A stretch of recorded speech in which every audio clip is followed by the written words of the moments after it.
أعوذ بالله من الشيطان الرجيم. بسم الله الرحمن الرحيم.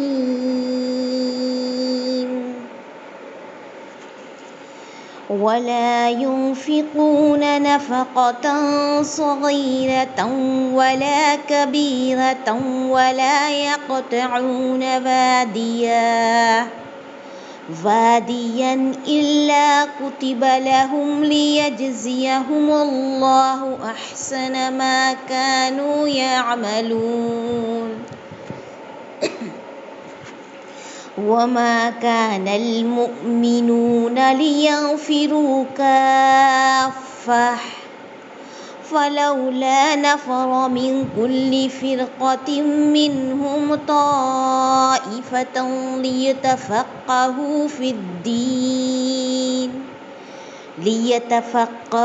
في الدين ولينذروا قومهم إذا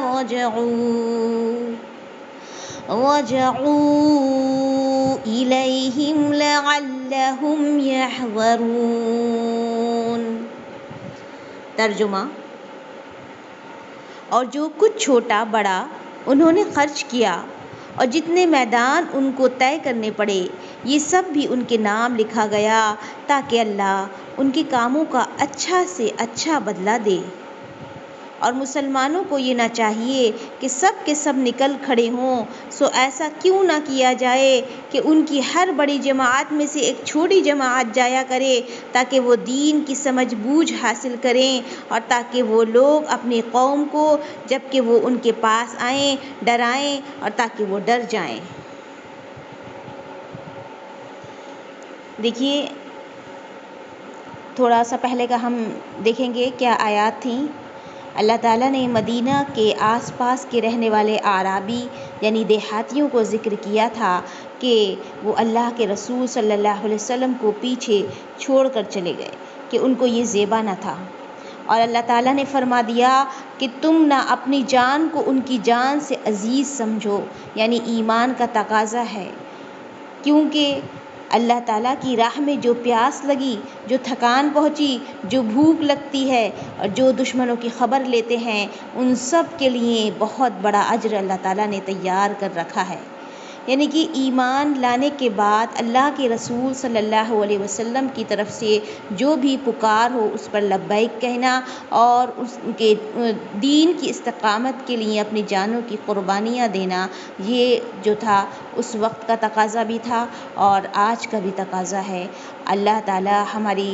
جائز کوششیں اللہ تعالیٰ قبول فرما لے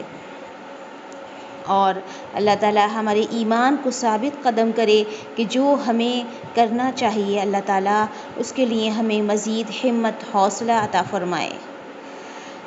چلیے آگے دیکھتے ہیں.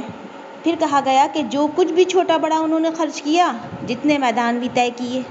یعنی پہاڑوں کے درمیان کے میدان ہوتے ہیں، پانی کی گزرگاہ کو وادی کہتے ہیں. مراد یہاں مطلق وادیاں اور علاقہ ہیں، یعنی اللہ کی راہ میں تھوڑا یا زیادہ جتنا بھی خرچ کرو گے، جتنے میدان یا علاقے طے کرو گے، جہاد میں تھوڑا یا زیادہ سفر کرو گے، تو اللہ تعالیٰ یہ سب نیکیاں تمہارے نامہ اعمال میں درج کی جائیں گی، جن پر اللہ تعالیٰ تمہیں اچھے سے اچھا بدلہ عطا فرمائے گا. چلیے دیکھتے ہیں اس کے بعد کیا ہے. فرمایا پھر مسلمانوں کو یہ نہ چاہیے کہ سارے کے سارے لوگ ایک ساتھ نکل کر کھڑے ہو جائیں، بلکہ اللہ تعالیٰ نے کیا طریقہ بتایا جہاد کا بھی، تاکہ کچھ لوگ ان کی ہر بڑی جماعت میں سے ایک چھوٹی جماعت جایا کرے تاکہ وہ دین کی سمجھ بوجھ حاصل کرے. لیتفقہوا، سمجھیں،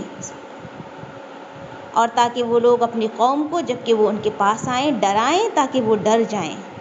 تو دیکھیے بعض مفسرین کے نزدیک اس کا تعلق بھی حکم جہاد سے ہے. مطلب یہ ہے کہ پچھلی آیات میں جب پیچھے رہنے والوں کے لیے سخت وعید اور زجر و توبیخ بیان کی گئی تو صحابہ کرام رضی اللہ عنہ بڑے محتاط ہو گئے، اور جب بھی جہاد کا مرحلہ آتا تو سب کے سب اس میں شریک ہونے کی کوشش کرتے. آیت میں انہیں حکم دیا گیا کہ ہر جہاد میں اس نوعیت کا نہیں ہوتا ہے کہ جس میں ہر شخص کی شرکت ضروری ہو، جیسے کہ تبوک میں ضروری تھا، بلکہ ایک گروہ کی ہی شرکت کافی ہے. ان کے نزدیک لیتفقہوا تفقہوا کا مخاطب پیچھے رہ جانے والا گروہ ہے، یعنی ایک گروہ جہاد پر چلا جائے، وتبقى طائفة یہ محذوف ہوگا، اور ایک گروہ پیچھے رہے جو دین کا علم حاصل کرے، اور جب مجاہدین واپس آئیں تو انہیں بھی احکام دین سے آگاہ کر کے انہیں ڈرائیں۔ دوسری تفسیر اس کی یہ ہے کہ اس آیت کا تعلق جہاد سے نہیں ہے، بلکہ اس میں علم دین سیکھنے کی اہمیت کا بیان ہے، اس کی ترغیب اور طریقے کی وضاحت ہے، اور وہ یہ کہ ہر بڑی جماعت یا قبیلے میں سے کچھ لوگ جو ہیں دین کا علم حاصل کرنے کے لیے گھر بار چھوڑ دیں اور مدارس اور مراکز میں علم جا کر اسے حاصل کریں، پھر آ کر اپنی قوم میں وعظ و نصیحت کریں۔ دین میں تفقہ کا حاصل کرنے کا مطلب ہے اور امر و نواہی کا علم حاصل کرنا ہے، تاکہ امر الہی کو بجا لایا جا سکے اور نواہی سے دامن کشاں رہے، یعنی کہ ڈو اور ڈونٹس، کیا کرنا ہے کیا نہیں کرنا ہے، شریعت میں کیا جائز ہے، کیا حلال ہے کیا حرام ہے، یہ سارا علم حاصل کریں اور اس کو اپنے قوم میں کیا کریں، عام کریں اس علم کو، اور اس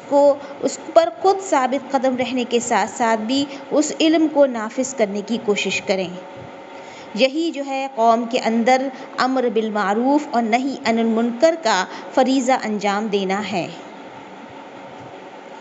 تو یہ آپ کو بات سمجھ میں آ گئی ہوگی کہ علم دین حاصل کرنا، اس کے لیے کوشش کرنا، اس کو اپنی قوم اور اپنے لوگوں میں عام کرنا، اس کی ترغیب کرنا، اس پر خود عمل کرنا، باعمل رہنا اور دوسروں کو باعمل رہنے کے لیے وعظ و نصیحت کرتے رہنا، سمجھاتے رہنا، یہی سب کیا ہے اللہ تعالیٰ نے جہاد کے ساتھ ساتھ ضروری قرار دیا ہے۔ اس کے بعد ہم دیکھتے ہیں آیت نمبر 123 ہے، یا ایھا الذین آمنوا قاتلوا الذین یلونکم من الکفار ولیجدوا فیکم غلظہ واعلموا ان اللہ مع المتقین۔ اے ایمان والو، ان کفار سے لڑو جو تمہارے آس پاس ہیں، اور ان کو تمہارے اندر سختی پانا چاہیے،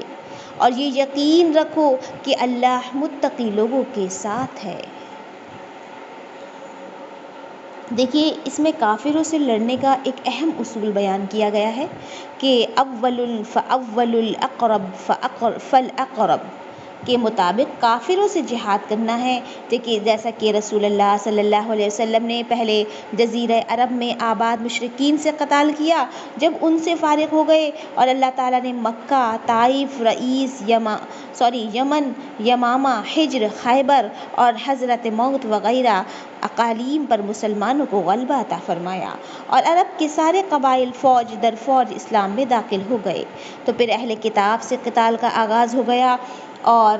جو ہے 9 ہجری میں رومیوں سے قتال کے لیے تبوک تشریف لے گئے، جو اس وقت بلاد اسلامیہ سے قریب تھا، اب الحمدللہ یہ سعودی عرب میں شامل ہے۔ اسی کے مطابق آپ صلی اللہ علیہ وسلم کی وفات کے بعد خلفائے راشدین نے روم کے عیسائیوں سے قتال فرمایا اور ایران کے مجوسیوں سے جنگ کی۔ اس کے بعد کہا گیا کہ ان کو تمہارے اندر کی سختی پانا چاہیے، یعنی کافروں کے لیے مسلمانوں کے دلوں میں نرمی نہیں، سختی ہونا چاہیے، جیسے کہ اشداء علی الکفار رحماء بینہم، سورہ فتح کی آیت نمبر 29 ہے، جس کا ترجمہ ہے وہ کافروں پر بہت سخت ہیں، کون لوگ مومن اور آپس میں نہایت رحم دل ہیں۔ صحابہ کی صفت یہ بیان کی گئی، اسی طرح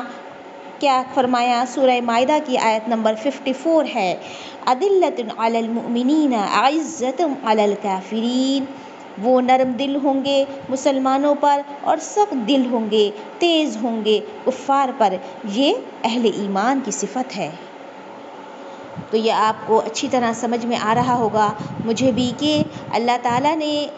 شرک کے مقابلے میں سختی اختیار کرنے کو کہا گیا ہے کہ اس کو برداشت نہ کرو۔ شرک سب سے بڑا کیونکہ ظلم ہے، تو مشرکین سے اپنے دل میں نرمی رکھنا، محبتیں رکھنا اور دوستیاں رکھنا یہ جائز نہیں ہے۔ ان کے لیے ہدایت کے لیے دعائیں کرنا اور ان کو ہدایت پر لانے کی کوشش کرنا یہ ایک طریقہ ہے دین کی تبلیغ کا، لیکن اس واسطے نہیں کہ ان کے ساتھ دوستیاں بڑھائی جائیں، تعلقات قائم کیے جائیں اور جس کا کوئی فائدہ نہ ہو دین کے تعلق سے۔ تو یہ بات اچھی طرح سمجھ میں آ گئی ہوگی۔ اب ہم آگے دیکھتے ہیں آیت نمبر 124۔